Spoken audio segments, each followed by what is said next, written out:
did you come up with the idea of the doodling? Because I've been doodling all my life, but it never ever looked like that. Well, we're all different. We all doodle differently. Well, I found the pencil case and some paper, and I was desperate. I needed some sort of creative outlet, and I didn't have the strength to sculpt. And I was quite crippled by anxiety, so I couldn't face that with physical pains and things like that. So sculpting's too hard, and I couldn't write music. I couldn't play, so I started doodling. I had the pencils, and I discovered I really liked it. Never done it before. Yeah. I'm enjoying it, and I'm going to continue because I'm still anxious, and I'm loving it. So I don't know if it's any good, but I'm enjoying it. It is. Oh, beautiful. Well, part of the thing, part of the joy is that you do it because you can do it, and as soon as you cast aside the judgment about whether it's any good, the effort, all the drama, a melodrama of all of that. But you do it because you're you, and like more or less anything you might want to do and do a lot, we're all going to get good at it. So it's a great modelling for everybody. That's one of the feelings that I had. Oh, thank you. Oh, that's a nice message. That's a very nice message. Yeah. Yeah, and weird characters like the ones behind me just sort of pop into some of the doodles, and you begin to wonder who they are and what they represent, and then you come up with stories. And so one thing I didn't show you is all the photos I've been taking of incredibly colourful flowers this spring. And there's a lot of flowers in my doodles, and I think my walks have influenced my doodles. All sorts of things come out in the doodles that you didn't really intend, but And they're pretty long activities, aren't they? The doodles, some of them take 2 days. 2 days is the usual now. When I first started, it was just a few hours, and then it was a day, and then it was a day and a half, and now they take 2 days. I'm getting a bit more and more finicky. Do you do one until you're finished, or do you start a few at the same time? No, I do one until they're finished. No. Yeah. There were a few ones that I started and then stopped. I aborted early on. I don't do that anymore. The reason I did was because I thought about them too much. I set out to do something specific, and then I found it too hard. So now I just sit down, and I don't know what colours I'm going to use. I don't know what shape I'm going to do. But I've come up with the pattern. Like if I'm stuck, I just get out the pen, and I just all over the whole page, just scribble, doodle, but just fairly wild. But if I'm listening to music, I let the music decide how I scribble on the paper. And then I've got to choose a coloured pencil and decide what to do. Yeah. So it's interesting. We thought it was an amazing, combo, that it was so compelling to see the doodle in progress. And surprisingly, it took so much focus. I was sort of thinking, oh yeah, there's music there too. Oh, that's interesting, isn't it? Yeah. And the tables, totally. I just congratulate you for a amazing COVID creative package. Well done. Thank you. Thank you. Well, it was when the Boite asked me to do a gig, I knew I couldn't perform a gig. And in lockdown, you can't even bring in an engineer to bring in their gig. It's sort of just hopeless. No, it's a But then I thought, well, combination. what am I? I'm not a muso. I'm a doodler. So, Good one. You find doodles also in nature, like the video of the light on the sea. Like it looked like a doodle, didn't it? Oh, it did. Yeah. And that sea actually inspired my spring sea doodles. There are so many people into doodles. Do you feel like you have company when you're looking at them? That's a good question. The last one I did, yes. There were people in groups, and some of the groups crossed over, and some people kept a distance, they weren't touching, and others were sort of being naughty. I mean, they were actually putting their hands close to each other, and some of them were actually holding hands. And for me, when I was drawing, I didn't intend to set out to draw people for a start. Well, no, that's not entirely true. I liked that shape. So I was exploring the triangle shape with a blob on the end, which is the head. And it became, there's over 100 people in that picture. Wow. I decided it was me wanting company, seriously. Me crying out, you know, Reaching out. I've had enough of being here by myself. I mean, I usually seek solitude. I love solitude because I go on the road, manic touring, on and off stages, thousands of people in a week. I'm exhausted. I want to go home. When I go home, I don't want to see anybody. I just sit in the bath or I sculpt or whatever. And I think I'm someone who likes solitude, and I do. I love it, but I'm in balance, you know. And now it's sort of like, okay, I've had enough. I've had enough. And it became a party. And it's just putting more and more people in there. And how can I squeeze one in here? And then that final scene where there's that couple in the middle who are looking in each other's eyes. Not all of the characters in that have eyes to look with.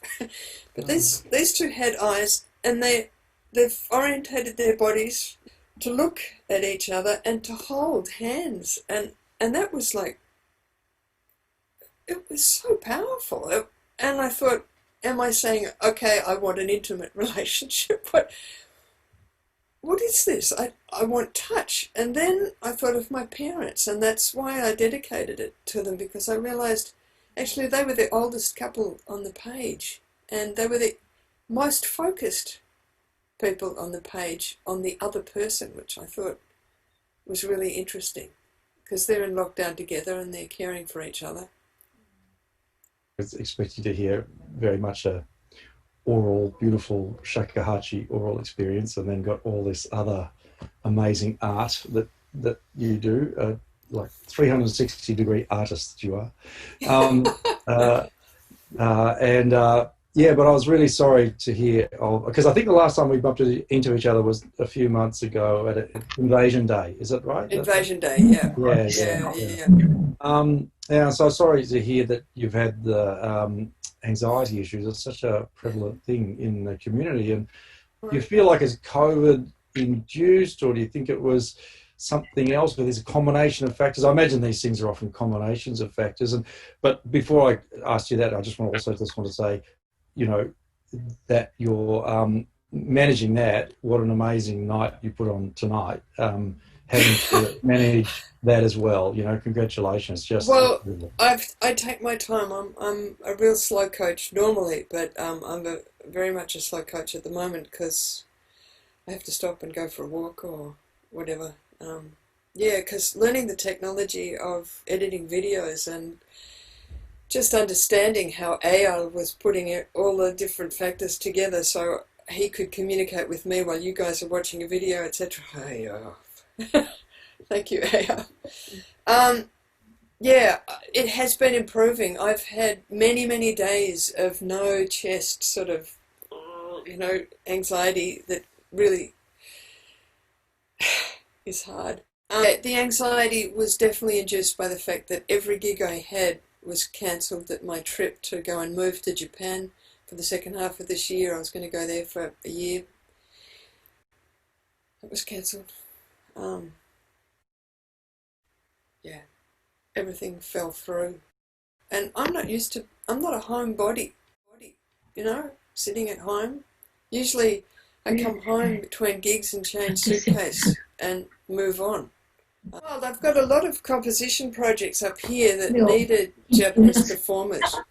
I mean, I collaborate. That's what I love doing. And this is why it's so hard to sit here and write music, even music for collaborations, because it's like, well, when's that going to happen? You know, well, that's impossible. Yeah. Like, forget that. Well, why am I even practicing? No one's going to hear me. No. I'm going to show you some pictures. I've chosen just 10. And I've been wanting to turn them into jigsaws. I can't do it yet because I can't get to a high-grade scanner because we're in lockdown. Ta-da!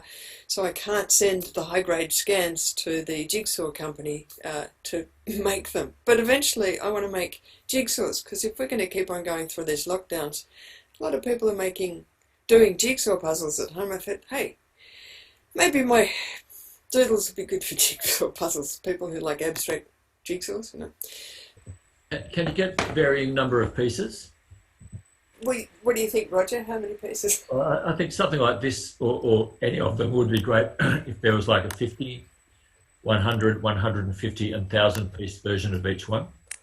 Right, and who's paying for all the printing? Let's not go to 1,000. Let's maybe stick at 500. How large are you envisaging them they will be? How large? Yeah. Like an A2000 piece would be great.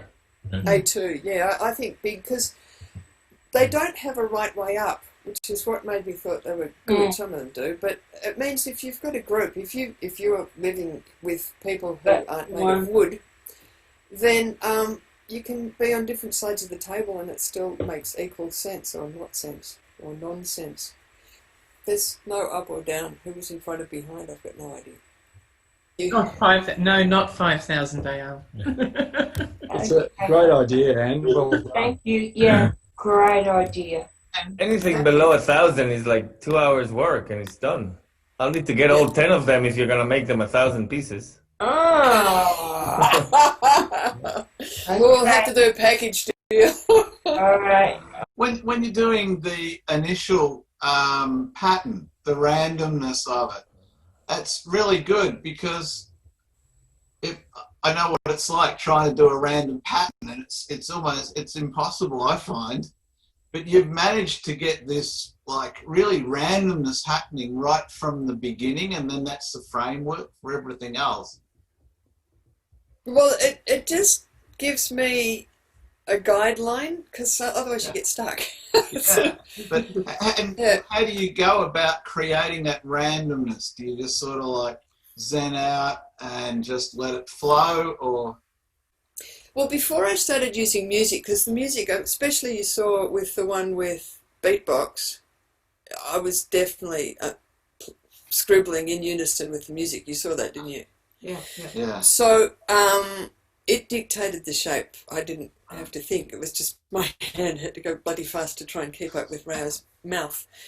But the ones I did before I started doing music, so for example, there's the people on the outside, which I call them gods, and there's the one where there's the big people in the middle.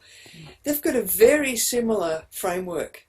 It's just I looked in different places to find them. So what I did, first of all, was I did a like a diamond, a bit like a sheet that's had the corners pulled, you know, a blanket that's sort of been stretched. And then I did a square over the top of it like that. So there were 8 corners, and then I did sort of spirals and big sweeps. So I would have sharp angles and curves, and then things would come out of those. Very clever. Thank you. Great colours. Yeah, very nice colours. It's interesting, yeah. Some of the early ones I was a bit wild with the colours. I didn't limit them, and they were just like, whoa.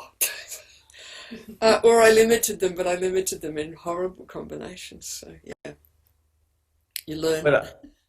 So this is That's skittering. number 3. And you got the main vote. Wow. You're all masochists.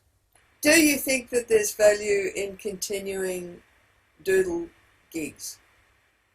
I think there's value in maintaining your doodling as a form of self-therapy and help in that regard. I think that's really sensible. Oh, well, I'm going to do that. It's a matter of whether it really translates to be a performance art or whether it's just sort of a silly indulgence.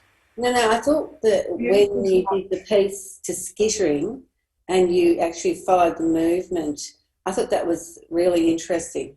And I agree. I want to do more of that too. More of that, yeah. And I know that you obviously were familiar with music and you looked at. Well, I wasn't. No, it was a one-off improvisation. It was a in the moment improv. Oh, well, then that was even more fantastic because. Oh no, but I had to do an hour's listening on repeat to be able to coordinate my hand movement with it. Yes, that's my point. That's my maybe point. 2 hours. I did 2 hours homework before I could start. Good girl. And this is It was novel shown and it was beautiful to watch. That symmetry of movement that you translated into a visual was a very good thing to do. It's performance, then you come out with an end product, but you're using another artistic form to get into that. So do pursue it. Yeah, but the scoring I'm really interested in too. I agree with you thoroughly. I agreed with Robin Ann, and I think it's also that thing of the healing and transformative powers of art and music for the audience as well too, and the importance of that. Oh, absolutely. Yeah. You know, I just you know, I think everyone's suffering a sense of isolation and grief and loss and loneliness, and actually part of this has been really tremendous from that perspective, I think. And in regard to that, your number 9 image is fabulous because it is community. You've created all these little communities, which is perhaps, you know, a psychic thing from your past or whatever. But they're joyous, you know, they're all engaged, they're touching each other. Oh my God, do we long to touch? Yes. Oh yes. Yes. The world needs a hug on a constant. They're touching, they're looking. Yeah. Did you notice that some of the characters have ears, some of them have eyes, some of them have mouths? But none of them have masks. Beautiful. And except for, did you see when my picture came up with the mask on, just prior to that, I'd been drawing a figure with hair along the top. And she had eyes, but then they became 2 women who were looking out at the world. They weren't touching either. So, and then the doodle underneath, this was all subconscious. The doodle underneath, it was later on when I was editing the video, I realised that's a mask. That could be a mask. And that's when I then inserted the picture of me in one of the masks my sister made me. And I thought, you know, there I am. I'm looking out at the world with a mask on. So there is a figure in there, and it's me wearing the mask with hair that I used to have, long and, you know, multicoloured. It sounded like one of your worries, Anne, was about being self-indulgent. I don't think it comes across like that at all. And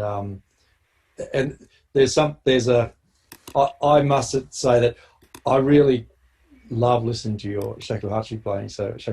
So I actually found myself closing my eyes a lot and just listening to the sounds, because I found the visuals distracting from paying attention to the beauty of the sound, because I think our eyes are the dominant sense. And there were a couple of times when I had my eyes closed and my partner was just next to me, Belinda, and then she would say, "Oh my God, doesn't that look beautiful?"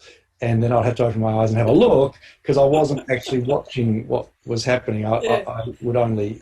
Well, it's good to hear another muso talking, because I never listened to background music, and that's why I had to, even though I was doing it to music, I could only do it for so long, and then I just keep it in my head and do it in silence. I can't have background music. I don't do visual things and sound at the same time. I can't concentrate on both.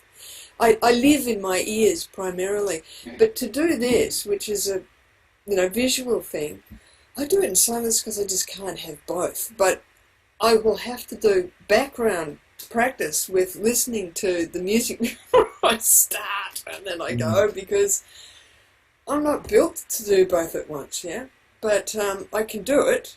But once I've got the general sketch down and the feel and the shape and everything, I turn the music off. It's scored it for me, and now I can flesh it out in silence. And there's an element, of course, because you're such an accomplished player. I think the fact that it was also you playing just enriched the visual. I think, I don't know whether I would have had quite the same experience if this was Anne Norman doodling to anybody's music. But the fact that it was Anne Norman doodling to Anne Norman's music, it's like watching, like an artist who's then expressing themselves in 2 different ways, and it's so fascinating, that part of it. So anyway, if you're worried, should you keep doing it? So I think it's fantastic, and good on you. Thanks, Peter. Yeah, I felt really weird doodling to Miyagi Michio's music because, I mean, he's long dead, but he's blind, so he wouldn't have been able to see what I was doing anyway. But I just felt a bit rude doodling to someone else's music. But because I was playing in it, and because I only had a couple of photos for that one, and it was a Boite gig, so I wanted to share something from the Boite, I thought, well, I can flesh out the photos with a doodle, and I wanted to share more of my work with you. So, yeah, anyway. I did feel weird doing it. Anne? Ah, David. Yeah, your neighbour. I just wanted to say what a beautiful evening. Thank you. And thank you. You did slip in that little aside that when you're practicing, nobody can hear you, but just your next door neighbour really enjoys your shakuhachi doodlings, and they've been a delight to contrast with the chortling magpies. So, good on you, David. So thank you, Anne. Yeah, well, you haven't heard much from me during COVID, have you, really? But oh, well, nor you me, but anyway, you're a delight. Thank you. Thank you very much. I love the long echo that you get when you're playing your shakuhachi. It's like you're in St. Paul's Cathedral or somewhere. Is that I've been trying to find that sort of echo for years and not. You've been looking for an echo? Yeah, that's exactly right. Yeah. Well, that's why I go and play in places like tunnels or cathedrals. Yes. I look for echoes too.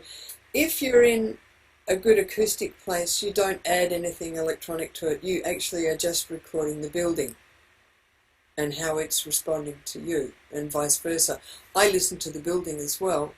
So with the tunnel compositionally, it's a bit like the doodling. You've sketched a shape, right? And then you work within that. Well, with the tunnel, because it was 172 metres of extreme reverb, and it depended on where you stood in the tunnel, and I always walked. What feedback you got from the bounce coming from the other end of the tunnel, or the other one coming behind you and coming. So you're getting all of this feedback, and that influences how you improvise. And so you're actually playing with the tunnel, so that it's, as I say, it's like a structure in a doodle. It gives you the framework on what you can and can't do, because you don't want to play the wrong music with the tunnel, because then you're going to sound bad, right? So you're playing with the space. If you're in a dead studio or a dead lounge room like this one, there is no echo. And so, yeah, it sounds dull. And so if you're in a studio, you add the echo electronically. And so if you're in a live gig with microphones, so like you saw with me and Emily in Tasmania, the sound engineer put an excessive amount of echo on it. I wouldn't have put that much, but, you know, the guy on the desk is God, and you're on the stage, and you don't want to stop. That's exactly what I was referring to. You don't want to stop and say, could you just, modify that a bit, please? It sounded beautiful. Yeah, I thought so too. Like, it was an outrageous amount of. It was unbelievable. But it really worked. I mean, I thought it was. I think it was brilliant. I did too. I agree with Clinton and you. Yeah. Yeah, but when he wound it in about 30 seconds or 50 seconds into the piece of music, and both Emily and I look at each other, whoa, we just keep on going. But yeah, listening back to it, you sort of get used to it, and it sort of suits the music. It's all right. So I think it's fantastic. Well, yeah, and you've got to trust your engineer. So they're at the front; they know what the acoustics are happening. There, you've got no idea on stage what sound's happening. So you've just got to trust. That's what's scary. That's why it's so much easier to find a piece of architecture that you like to play in, and you know what the sound is, and you know what you're doing, and you're the boss. But, can't always do it. Well, we might wind this up. Thank you all so much for coming, and thank you, Eyal, for making it possible. Thank you, Anne, so much. No matter how many buttons I press, it wouldn't have happened if you hadn't come on board and taken your time to put it all together, and it was fantastic. I'm so lucky. this is how we responded. We decided that adapt.cancel was the way to go all the way back in, I don't know, mid-March, when the world turned upside down. And we've put on, I think, 42 shows since March, and we have plenty more coming. Well done, Anne. Brilliant. Thanks, Anne. Thanks, Anne. Awesome. Good night, I really everybody. appreciate your company. Thank you. It's been fun. Pleasure. It was so wonderful. Thank you. Au revoir. And Thank thanks, you. Al. Thank you. Sleep night. well. Bye-bye, Hannah. Bye-bye. Okay, good on you. Thank you, Ariel. Thank you so much. Okay. Good night, everybody. Good Bye-bye. night. Thank you. Thanks, Anne. Great gig. Oh, thank you for coming, Paul. See you, Anne. Lovely to see you.